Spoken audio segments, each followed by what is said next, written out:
What it do, man? It's AD with 88.3 WLFC, University of Findlay. And on screen, you see we have the lovely Natalie Kalei. Did I say it right? Yes.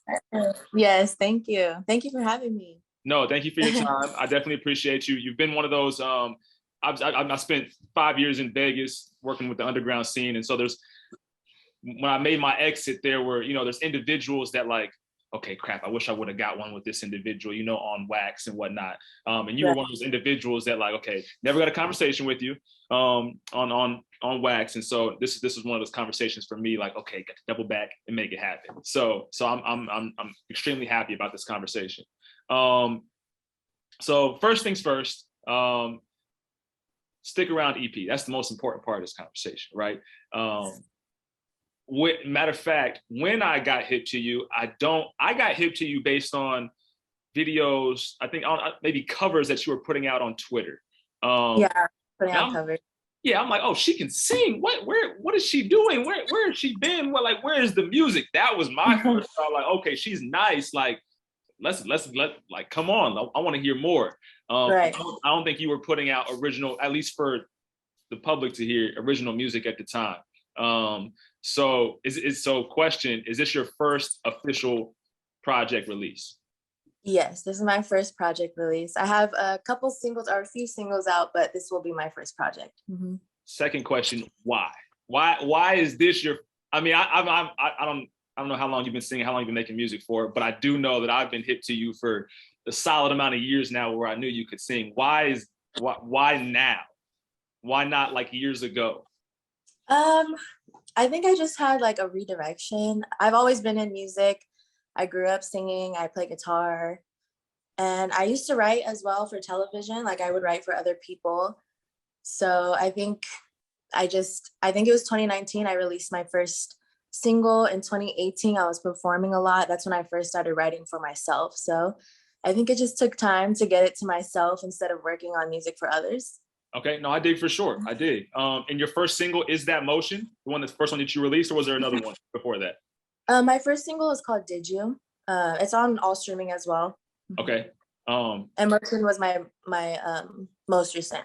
Most recent, right? Okay, so we've got Motion in rotation here at the station. So I don't have the computer available right now, but at some point I'll send you some pictures of the stats and whatnot. And spins. Can we get Did You too? Can we? I mean, I know it's an older record. Can we put it in rotation too? Yeah, I'll send it. Yeah. Oh, I'm a happy camper now. So when is Stick Around? When are you releasing it? Yeah, you have the date, and you may have said it already, but I don't know in pre-conversation. Yeah, so end of August 29th is what we're shooting for. Yeah. Okay, got it. Well, I want to say thank you for sending. I got to listen, right? So thank you for sending that over. I don't know if you're putting song titles out or whatnot, so I don't want to step too far here. But I want to say I heard nothing short of greatness, and I don't mean that like in a cliche way. I would say, okay, I don't know about this one, Natalie. Okay, this was cool, but like no, like you have, in my opinion, my humble ear. One, I can't sing, right? But I do pride myself on my ear, and okay, this is cool. You know what I'm saying? Right. Or I don't know about that. You have a very consistent sound. But you also have what I think, to me, the biggest thing was you have a very polished sound, and not even just like in your delivery, but but in full song composition. So yeah, I think you're more than ready to release music now, but I've also thought you would probably have been more than ready to release music. So I'm glad you're working on music for yourself for sure. I'm excited to see this come out and to see things come to fruition for you. And I mean, you see things on social media. So once again, I don't want to overstep my grounds, but I know your father has passed, right? Yes. And he's based on social media, right? He seems to have been an integral part of your creation and whatnot. And I know you play the guitar. How big was he in your music composition and just being creative as an artist growing up? Very big. I mean, I think he taught me a lot of what I know today. He's the one that pushed me to learn to write and to be great at that. I mean, he would throw me in a room of people and be like, listen, like, you got to go in there and do your thing, or else I'm going to go in there and do it for you. So, even with with recording, he had an amazing voice, and he would do the same thing. And he would be like, listen, open your mouth and sing that note. If not, I'm gonna go in there and do it for you. So he gave me that fire, you know, he put that fire under me to push for it. Did you guys ever get to collaborate on music together? Yes, we did. So with him, it was a lot of island reggae music. His family's from Hawaii, so we had a lot of inspiration there. And I'm trying to get back into that slowly as well. When I first started performing straight out of high school, that's what I was doing, was island reggae shows, island reggae music. So that was my thing, you know, back in the day. Yeah. No, I dig for sure. Where are you originally from? I'm born and raised in Vegas. You are Vegas. I don't know, for some reason I thought there was like California ties or whatever. But Vegas. Okay. So I'm originally from bum ass gray Ohio, but spent 5 years in Vegas. And it's gray and rainy right now, which is why I say that. But coming to Vegas was my first introduction to as Vegas as the ninth island, right? So like Pacific Islander culture, right? Yes. And so I got a whole different group of friends and cultural experience that I never got. And I'm pretty diverse culturally, but like when I didn't know anything about that side of things. So right. Filipino friends and Pacific Islander friends and individuals from Hawaii, and I'm doing my shaka wrong and all type of stuff, right? Yeah. So like when you mentioned Hawaii, it hits home just thinking about my core friends from Vegas and in the island reggae. I got introduced to a lot of different music, so I'm glad to hear you mention that stuff. So Vegas, what high school did you go to? I went to Las Vegas Academy. Oh, okay, you're fancy. Okay, you a little fancy. Okay. Yeah. Okay, I dig. All right. I mean, I was going to judge you based on whatever school you said. I was going to try to put you in the box. I'm not going to lie. Sorry. But I know. Music has been there the whole time, so that's why I was there. So. No, for sure. I see. Like I said, I got hip to you on videos that you were posting on Twitter, but to get to your page, I don't think I just randomly stumbled upon your page. It was between two individuals. It was either through B Rose. I think it was through B Rose on Twitter. Yeah. And then I saw you through another Vegas representative. I don't know how to pronounce her last name, but you know, the big model, Alicia. I say Alicia O. I don't know her last name. Yeah, Alicia. But that say how you say it? Alicia. Alicia. I'm screwing up, man. I told you it's gonna happen. But that's how I saw you on Instagram. But then another connection. We're gonna do the 6, or the 3 degrees of Natalie Kalei right here. This had to be like late 2017, early 2018. An individual came into the station. His name is Drew. Didn't know him as Drew then. I knew I was introduced to him as Call Me Deuce, and he was scary as hell. I'm not gonna lie, I was nervous. Like I don't know if he was fresh out then or whatnot, but he's he was. I think so. big dude, right? But then also just like he just high energy. But the moment he started rapping, I was comfortable as hell. I'm like, okay, no, he really rapped. I was so happy. But he spoke highly of you as well. So just to hear your name in different circles before I even really knew about you as an artist was dope. Because these are at least from B Rose and that I know, B Rose and Call Me Deuce or Drew. Okay, she got to be dope. So your network speaks for you as well. Thank you. Outside of music, you're into other things, right? You're a big thrifter from what I see. Right? I am. Yes. Have you always been like that? I had a feeling that looks like it's got to be a thrift piece. You don't just see that on the rack nowhere. Like, no, you don't. Have you always been like that? I always have. I think I started thrifting in like middle school. I think 90% of my closet is thrifted, to be honest. So I've always been into it. Yeah. I dig. I came up as a thrifter. My dad was a big thrifter, but like different markets you see don't have the same like level of thrifting, right? So like you really, like, that whole California, Vegas, New York, like you're gonna see the better spots. Do you have a favorite spot that you would like to go to or attend for your pieces? Like, is it a Buffalo Exchange? Is it somewhere that we don't know? Can you give these secrets out? Yeah, I think. Honestly, my favorite spot is Savers. Like, it was hard for me to thrift after doing like the 50% off Mondays at Savers. Yes. To be honest, I was like, I'm not gonna pay more than $5 for a t-shirt. Like, that's crazy. It's not happening. No, in fact, exactly. Savers in Vegas is actually like top tier. Yeah. it's really top tier. I was where was I at? I was at it was Goodwill on, was it West Sahara, where all the car dealerships are at. Um, Hmm. and I got two pair of like literally like they probably been worn like three times probably, but like almost brand new phone posits for $30. Yeah. I was like, oh no, someone's mom put these here or something, but I gotta steal. Um, so no, I dig. What is your goal with this project? Let me ask you that. I have a lot of little opportunities here and there that I'm shooting for. I definitely want to do some like sync licensing type of stuff. I want to perform more for sure. With COVID and everything, performing, getting back into it is kind of crazy. It feels new again, which is good and bad. I feel like I'm trying to get my groove back, but it feels good to get back out. I did. Definitely that. And just really, it's my first project, you know what I mean? So I'm just excited to put stuff out, put content out. So it's been a minute. We've been in the works for a minute. So No, I'm eager to see it come out. Are we getting music videos, anything like that? we do plan on doing music videos. Yes, definitely at first, just shorts. I really want to do a lot of shorts for all platforms. You know what I mean? Just to give some kind of visual with it. I think it draws people in. You know what I mean? It puts more behind the story of the songs. Agreed. No, definitely agreed. Speaking of Vegas, right?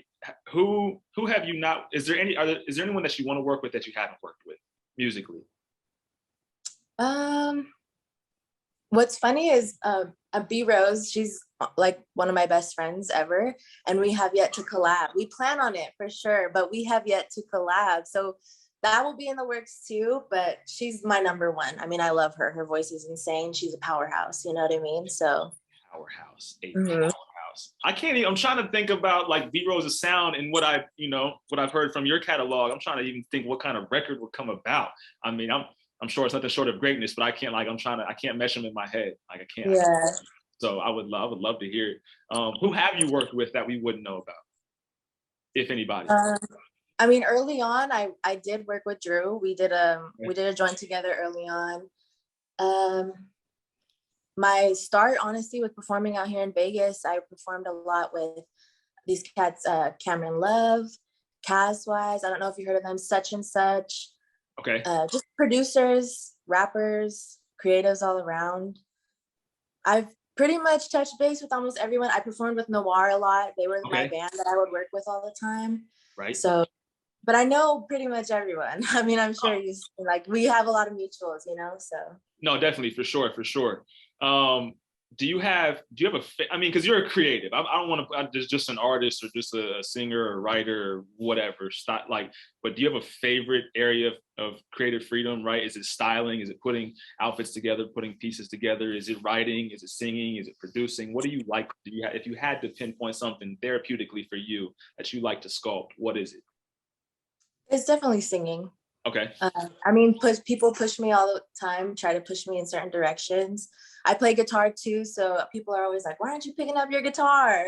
And I'm like, yes, I get it. I can do that, but singing for me is that's the thing. That's the thing that I want to mold and craft, and you know what I mean? That's my baby, I guess you could say. Come on. No, I think you got it. No, for sure. Please do. Vegas once again. Sorry, I mean I'm stuck on Vegas, right? I wasn't. No, you're good. I mean I know you live in Vegas, right? But I didn't know you were actually from there. I assume you may have been, but I don't know why California. I think, and I can't call him Drew because that's not how I met him. So I'm just gonna call him Deuce. Yeah. I can't even and the songs that he sent me, right? They got more Drew vibes than Deuce vibes, if that makes sense. Okay, you can Yeah. you and your melody tag here, but I still know you as Deuce. Is he from California?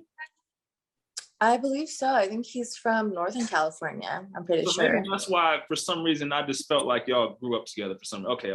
So maybe that's why. Yeah, you're from California to me, but you're from Vegas. You're from. Yeah, I am from Vegas. Well, my family's from California, so you probably see me out there a lot. Okay. So, Okay. Gotcha. Okay. That works. That makes sense then. In my head, I'll justify it there. Thank you for justifying it. I don't know where. What do you have to say about the Vegas music scene? I mean, I'm assuming you've been in California, you've been to other markets. What's your first thought when someone asks you about Vegas musically? Well, it's always going to be my start. So I love the Vegas music scene. I do. Do I think that there's certain ways they could grow more? Definitely. I think we need to broaden our lineups, you know what I mean? Include other people that you don't really hear. I feel like we hear the same lineups, we hear the same people working, collabing together. But we're all from the same community. Like, I feel like we need to lift each other up a little bit more. You know what I mean? I totally agree with you. So I'm in school right now. I'm working. My dissertation is it's a. I mean, it's going to take me some time to finish. In my committee, they want me to do all type of work, but it's a hip hopography of Las Vegas from 2014 to 2019. My time there, Yeah. and there's so much diversity there. And I do see a lot. I see a lot of the scene working together. I feel like I have seen that. Right, you have your conflict here and there, but I mean that's with anything. Right.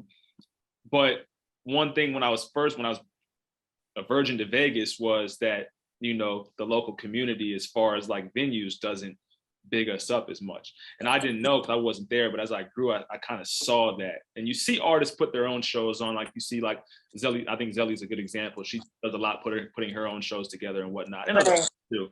But like, is there a way that we can get venues to recognize, and not just Vegas hip hop, but Vegas music more in general, without it being just Imagine Dragons, right? Like, can we put the local? Do you like what do you think? What do you think has to be done? I know that's a broad question, but no, I talk about this all the time. Like, I think that people in Vegas can get kind of stuck in thinking that they need to impress the Vegas audience, but I think they need to broaden it. You know what I mean? Think elsewhere, think other places, so that, like you said, Vegas is put on the map, because there's so much talent here. But there's a world, you know what I mean? We need to extend our hands out to other places so that they can hear us. You know what I mean? No, for sure. And we have all those festivals, like you said. I wonder if there's some type of way. I mean, obviously it would take funding and somebody, the right person or organization to put it on, but there's got to be money to be made if you were to throw some type of like indie music fest or something, right? And I don't even like to put the but like where it's strictly local artists and even maybe local artists from other markets, but I'm primarily focused on Vegas. There's got to be a way to do it, because Vegas is been in a lot of different markets, and from Ohio, and Ohio's got like 5 major cities. They don't really compare to Vegas, right? Nothing does. But before I got to Vegas, I prided myself on like Cleveland and Cincinnati. They got Toledo. They got like some great local scenes. But then you get to Vegas, local scene is bananas. Like, or even being in like a New York City, like Vegas is so diverse compared to a lot of other markets. And so I just don't understand how, like, you know, the corporate world hasn't tapped in. But maybe it's not for me to understand. So clearly. So where is the big picture for you? Where do you want to end up? Like 5 years from now, 10 years from now, where do you see Natalie Kalei? Man, that's tough. I mean, as a person and as a creative and as so like a couple different lanes here. As a person, I mean, I just want to be happy. I want to be happy doing the things that I love. I want to be able to live comfortably doing the things that I love. You know what I mean? And I've never been the person to be like, oh, I want to be a Justin Bieber or a Ariana Grande. You know what I mean? I don't even need that level, but just enough to like fill a decent room. You know what I mean? Definitely. For people to hear me, for me to go somewhere else and they can recognize, oh yeah, like I have heard of her, that type of thing. Like I don't need the huge thing, but just enough to be good. Nope, I dig. You seem very cool, calm, and collected. I don't know if that's right. That's what you give off. Okay, yep, for sure. Because you know people chase the stardom. And sometimes it works out. I mean, a lot of times I'm sure it works out, but it's not what everybody wants. I would much more prefer the peace, calmness, and just being able to be happy. Yeah, there's like a middle ground that I think is nice, to be honest. Facts. It seems like you recently, once again, social media here, but it seems like you've like recently like really dove into fitness. No, like, and I'm not saying that like in a sarcastic way, but like, I mean, like when I see people post like transformations and whatnot, and like, and you see it like, okay, like this is something they're taking serious, and that can be with anything. Right? But was fitness something that you like? Was it something that you were into for a long time? Is it something still new to you? Like, and I don't even like to say fitness, but like health and wellness, I guess. I don't know if that makes any type of sense. I guess fitness is part of that. Yeah, I think health and wellness has always kind of been on my radar, you could say. My family's very healthy. We eat healthy. Like we've gone through vegan, vegetarian phases. Now it's just more like cleaner eating. Right. But I think before, like I had like a big glow up per se, like in college. And I Okay. was trying to do like the cleanses and the fad diets, and I was touching into that. But then later I was like more so body positivity and, just kind of finding my way. And I would hit the gym here and there, but I didn't know what I was doing. It Okay. was more so like, I need to be in the gym because that's what people tell me. Right. But I think during COVID really is where I got like an appreciation for it. And I found that like weight training was my thing. That's what sculpted my body the way that I liked.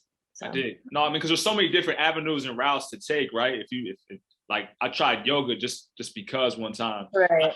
and I went into it with a negative mindset, like I'm not gonna like this. I mean, it turned out Yeah. I didn't like it. I wasn't gonna like it if I went into it with a positive mindset, right? But Yeah. I And think yoga's like tough. it's key, like you said, to find what works for you. So I'm Exactly. really glad you said that. I'm gonna put you on the spot here. These are some quick hitters. But I don't get to talk Vegas like I want to talk Vegas anymore. So, favorite food spot in Las Vegas? Favorite food spot? Yes. Off the top, I would say Huaro Korean barbecue. That's my favorite. I love Korean barbecue. I'm not hip. Oh man. Okay. Has it been Yeah. around? Has it been around? It's been around for a minute. Before Huaro, I would do Tofu Hut. I don't know if you heard Tofu Hut. I've heard of it. Never went there. I know. Okay, that was the first one I used to go to, but I've switched since to Huaro. But Korean barbecue, definitely. If I'm craving like something really good, that's what I want to Okay, eat. I did. No, for sure. We got your favorite thrift spot. Do you have a favorite place to listen to music? And that, I guess it does not a Vegas necessarily question. It could be in the car, which doesn't have to be Vegas. But do you have a favorite place to listen to music? And double this, who do you listen to if you're not listening to yourself? Oh, my favorite place is in the car, but specifically at a park on Lone Mountain, like at the base of the Lone Mountain. You have a spot. Okay, yeah. I have a specific spot, and people laugh, but it's true. Like anytime I'm feeling some type of way, like I have a spot, and it's because it has a hill, like a grass hill that looks over the whole city. Like you could see all the lights from up there. So that was my spot right there. And typically that spot, I'm probably feeling some type of way. So I was listening to Janae or Summer Walker. Okay, you know? yeah. No, I or did. even or even I would go there too to listen to like what my dad used to listen to. So I'd listen to traditional Hawaiian music or Motown. He was really big on Motown. So Oh, so your dad was very versed in music, man. oh yeah. He was very, very, very versed, definitely. Motown, no, I did. Last time I was at Lone Mountain, I was in 2021. I had a friend from Ohio. We were out there for a wedding, and we were getting we were doing something that's legal in Vegas that I can't speak about now, but it was a fun time. Right. Very fun time. So who did you grow up on? You know, you like Janae, you like Summer Walker, but coming up, what did you listen to outside of like the island reggae? Specific artists. Maybe there are island reggae artists, but I want specific artists here. I have specifics. So I mean, like we've mentioned, my dad was a musician, but so is my aunt. She's still a touring musician, actually. So I grew up on a lot of different music. One being tattooed on my arm. I have Elvis tatted on my arm. He was a big one. Yeah, I had phases. So Elvis was one that was like in second grade, fourth grade. Wow. Wow. Yeah. Stevie Wonder was a big one. I had a huge Stevie Wonder phase. Beatles, Bob Marley, of course. My mom used to play Bob Marley on the way to elementary school. And she wouldn't drive the car unless we started singing. So we would sing Buffalo Soldier by Bob Marley. That was a big one. Who else? I mean, all the greats. Like I said, Smokey. I used to sing Smokey with my dad. Everyone, all the hit Motown songs, and then as well as like I said, the Beatles, Elvis. Like I was very well versed. I remember even singing Erykah Badu with my mom too. She was a lot of variety, as you can see. Like I was all over the place. Your parents are dope. No, because like a lot of people, I mean, we all find our own music taste, but like to be brought up by somebody with certain music taste and it's good music, because people don't always bring their kids up on good music, right? Right. Like, that's really dope. So did your mom, was she musically inclined as well? Or she just Yeah, had good taste? She had, well, great taste, but I mean, grew up on all that great music, you know what I mean? And she has a great voice. She never did it as something, you know, she never went and was singing, but she has an amazing voice as well. So it's in the blood, as you can see. No, It's in the blood. factory for sure. Are you only child? I, I'm not. So I come from a his, hers, and ours type of situation. I Okay. have a stepmom and a stepdad that I grew up with since I was like one. So that's all I know. Okay. So I from both sides, I have 4 brothers, 4 sisters. Wait, 4 on each side? Yeah. So at my mom's house, I'm one of 6. At my dad's house, I'm one of 5. But to even it out, it's 4 brothers, 4 sisters. Yeah. Oh man. Oh, that's deep. That's deep. That's real deep. Yeah, it's a lot. Are you your mom and your dad's only kid together? No, I have an older brother that is my full brother. Okay. All right. No, I dig. I don't like I don't do all the step stuff and all that. Yeah, no, but you know what I mean. No, Yeah. I follow. No, no, for sure. I have a what society would say is a half brother. Right.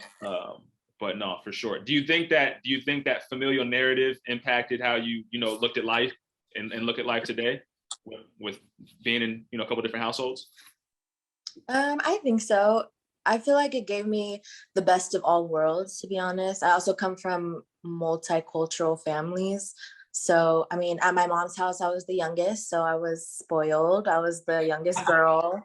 At my dad's house, at my dad's house, I was the second oldest. So I was motherly to the younger ones and taking care of them. And, so I had a nice balance. No, I dig. No, that's definitely gotta help. What is your ethnic background, if you don't mind me asking?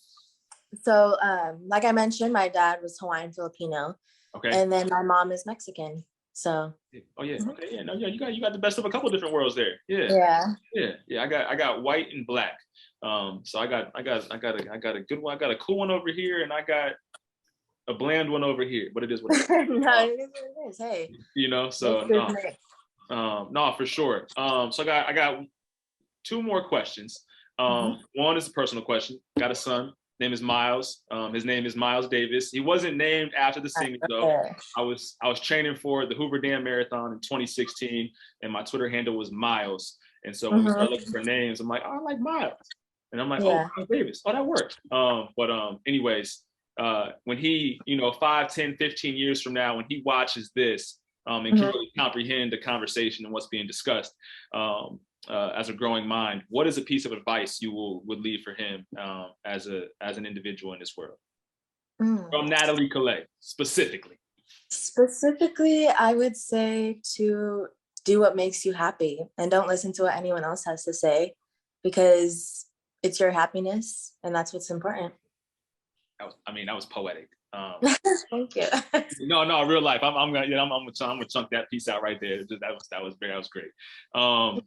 Thank you. And I lied. I got 2 more questions now after this. There's a record on Stick Around EP, and you not the type to be petty. I don't know if you remember that the line I'm talking about. Yeah. Have you? And we can say it. We can say it. So that song is called "Selfish." Okay. Yes. Have you ever been petty though? You've had to have been petty at some point. I mean, I feel like. Or are you perfect? I'm not perfect, but I mean, I think that line is funny because essentially the song is talking about someone. So I guess in different people's minds, it could be considered petty. You know what I mean? Okay. But I like to write from my experiences. So if you did me dirty, you might hear it somewhere. So no, it's material. Yeah. I have a buddy, and I hope he doesn't watch this. You may know his name. But I'm gonna say it. I'm not gonna say his name. He said that he would. This is hilarious, actually. He said that he would start arguments with his significant other or whoever he was dating at the time, just to get potential use of content material for his songs. Yes. And in my head, and I told him, I'm like, yo, you know how toxic? I'm like, okay, I dig it for a weird reason. But at the same time, that is the most toxic thing I have ever heard in my life. You're going to specifically start an argument to get some potential material for your records. Is that something that Natalie Kalei would do? Okay, so I wouldn't probably go that far, but I definitely have had conversations with other creatives to where we were like, yeah, that was a lame situation, but hey, it made a great song. You know what I mean? Or we would be like, do we want to go out tonight? Maybe not, but let's go, because what if something cool happens? You know what I mean? What if something song worthy happens? No, I dig for sure. It's everything that you write. I mean, because you've worked with other artists and you've written for other individuals too, right? Or Mhm. Yeah. so is everything that you write from a place of experience, or is there also like creative freedom, like where you can describe or make up a situation in your head or something like that too, that maybe you haven't necessarily experienced right away, if that makes sense. Right. I wish I was a little bit better at making things up, but honestly, I like to work off of my experiences or others' experiences. When I can kind of dream up a situation, it's more so during a collaboration Okay. because I'm playing off of what they're already saying, you know what I mean? I can- But typically with my own songs, that's probably why it took me this long to put something out, because I'm a stickler. I'm definitely my critic. But yeah, so I typically will pull from what I'm feeling or what's going on around me. Will you send you like, so if in selfish, oh wait, hang on, wait, did you said the title, Yeah, okay. selfish. Yeah. Woo-hoo-hoo. Not that it can't be cut out, but in selfish, you said that was drawn from a place or from an experience. Will you send that record to said person, or will you just see if they hear it, or not even worry about it? Like, is that giving them too I much credit to send them like, yeah, this is about you, take that, like, or no? It is. I think it is. We're honestly on good terms. Like I have Okay. no ill will towards this person, but I don't even need to send it because they'll know. And you know they're gonna tune in too, huh? Oh yeah, it's the story. The story is so specific. Like I don't even have to send it. So. That's real. That's real. Mhm. Nope, I dig. Look. I'm a fan of everything I've heard, whether it started from the Twitter videos and the covers. Clearly a fan. Thank you. To what I've just pressed play on today, and I understand the perfectionist aspect. I get it, Yeah. from a creative standpoint. But let me say this. Let me say this. If you've got it, you've got it. And maybe it won't always be perfect to you, whatever, whether it's a song or a line or whatever you're doing at the time. But if the right person tells you that shit hits, just let that shit go. Let it fly. We want Yeah. you've got I'm to. trying. I'm learning. I'm getting better at it. My Thank goodness. you. No, for sure. Everybody that taps into this project, I'm sure they'll say the same thing. Because I'm a fan for sure. So August 29th, Mhm. August, August. August 29th. Is that a special day for you for some reason, or is that just a random day? It is. It's my dad's birthday. Okay. Oh, wow. Well, that, Yeah. no, super dope. I wasn't trying to assume, but I'm just like, let me find out. So super dope. I appreciate you sharing that. August 29th. We're on the lookout. Stick Around EP. Where'd Stick Around come from, by the way? Because it's got a double. Yeah. Yeah. Stick around. Well, it's a song title, Okay. as you know. But I felt like it made sense for the first EP as well, because obviously it's a song title, but I'm also saying, stick around, stay tuned, Okay. because this is the jump. This is just the beginning. Ooh, okay. So there are a couple meanings to it. Okay. From the Yeah. song and okay, no, I can dig. No, but we will definitely stick around. Um, uh, Personal fandom statements, not a question. I'm not asking. I'm just gonna say it. We would like, we would like, we would like, we would like. I'm speaking for all the fans, even though I don't know all the fans. We would like the B Rose collaboration. Yes. That'd be crazy. I also would. I don't know what it is. I would love to hear you. And I always call her Chels Fuego, but Chels collab on a record. I think that would go bananas. Yeah, I love Chelsea. I've done shows with her, so it would make sense, I think. That record would be crazy. Mhm. But yeah, so I look forward to everything that you put out and everything that you do. I'm following, so I'm tapped in. Any way that I can assist, whether it's putting the record on our station. I know it's college radio, right? But we do track spins and everything. So if it's BMI, we're associated with ASCAP, so it's all it'll all be recorded and whatnot. Anything that we can do on this side, please don't hesitate to let me know. I appreciate you. I really, really do. So we enjoy doing. So let's keep cooking. And Mhm. I'll stay tapped in. Is there one last thing you would like to let the viewers fans, audience members know about Natalie Kalei, or leave them with? Just to stay tuned, because I have a lot coming for everyone. I know it's been a minute, but I'm pushing it, you know. I'm trying to give you guys a lot of content, a lot of new music. So yeah, follow me on all platforms. All Natalie Kalei. So yeah. There it is.